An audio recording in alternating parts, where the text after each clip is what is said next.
دنیا میں اربوں لوگ موجود ہیں، ہر شخص دوسرے کے لیے مختلف ہے۔ اگر ہمیں انسانوں کی شخصیت کو جاننا ہے تو ہمیں ان کے رویے اور ان کے سوچنے کی صلاحیت کو دیکھنا ہوگا۔ شخصیت سے مراد ان رویوں کو سمجھا جاتا ہے جو بار بار ہوں۔ ان رویوں سے انسان کی شخصیت کا اندازہ لگایا جا سکتا ہے۔ پرسنالٹی سے مراد کسی انسان کی کریکٹرسٹکس اور بیہیویئرس کا وہ حصہ ہے جو کافی انڈیوریبل ہو، جو پرماننٹ ہو، جو بار بار اس کی سوشل بیہیویئرز، اس کی انسٹیٹیوشنل بیہیویئر میں بار بار جو کوئی نہ کوئی رول پلے کر رہا ہو۔ پرسنالٹی آپ کے سرٹن بیہیویئرس ہیں، آپ کے کریکٹرسٹکس ہیں، آپ کے ٹیمپرامنٹس ہیں جو آپ کو ایک منفرد بناتے ہیں from one person to any, اور وہ ایک اسٹیبل پیٹرن ہوتی ہیں آپ کی جب تک ہم اس کو پرسنالٹی نہیں کہتے جب تک کہ آپ کی پرسنالٹی میں کی اسٹیبلٹی کے ساتھ نہیں آتی، آپ کے اندر وہ ٹیمپرامنٹ جو بیہیویئر اسٹیبلٹی کے ساتھ آتے ہیں تو وہ ڈٹرمن کرتے ہیں کہ آپ کس پرسنالٹی کے مالک ہیں یا کسی کو پرسنالٹی ڈیولپمنٹ ہے، جو شخصیت سازی ہے، جو شخصیت میں ترقی ہے، اسلام میں بہت اہم اس کا کردار ہے۔ اور ایک مسلمان اور ایک مومن جو مومن کامل ہوتا ہے، جس کو اللہ پاک اپنے برہان کا ادراک عطا فرماتا ہے، اس کی شخصیت میں ترقی آتی رہنی چاہیے۔ اور یہ شخصیت ہی ہے جو اس چیز کا اظہار ہے کہ ہم اندر سے کیا ہیں۔ یہ شخصیت ہی ہے جو اس چیز کا اظہار ہے کہ ہم جس دین پر چل رہے ہیں، ہم نے اس دین کے کتنے اچھے پیغامات اپنے اوپر لاگو کیے۔ یہ شخصیت ہی ہے جو ہمارا اثر آئندہ آنے والی نسلوں تک چھوڑے گی۔ انسان کی پہلی درسگاہ اس کی ماں کی گود ہوتی ہے۔ انسان کی شخصیت کو سنوارنے میں والدین کا بہت بڑا ہاتھ ہوتا ہے۔ جب بچہ پیدا ہوتا ہے تب سے اس کی شخصیت سازی شروع ہو جاتی ہے۔ پیرنٹس کا رول بہت امپورٹنٹ ہے۔ آپ دیکھیں جینیٹکس آپ کے کہاں سے آ رہے ہیں، پیرنٹس سے آ رہے ہیں۔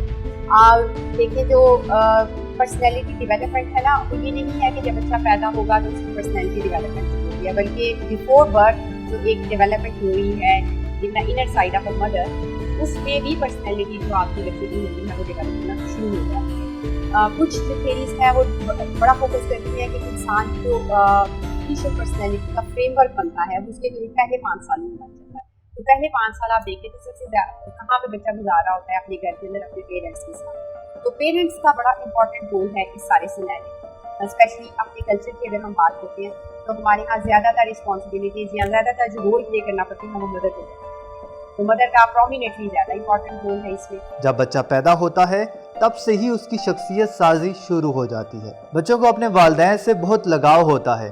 بچے اپنے بڑوں کو آبزرو کرتے ہیں، جس کی وجہ سے والدین کی شخصیت کا بہت اثر بچوں پہ ہوتا ہے۔ ہم 2-3 بہت بڑے نام اسلام کی ہسٹری میں دیکھتے ہیں، جن میں حضرت امام حسین کا نام ہے، حضرت امام حسن کا نام ہے۔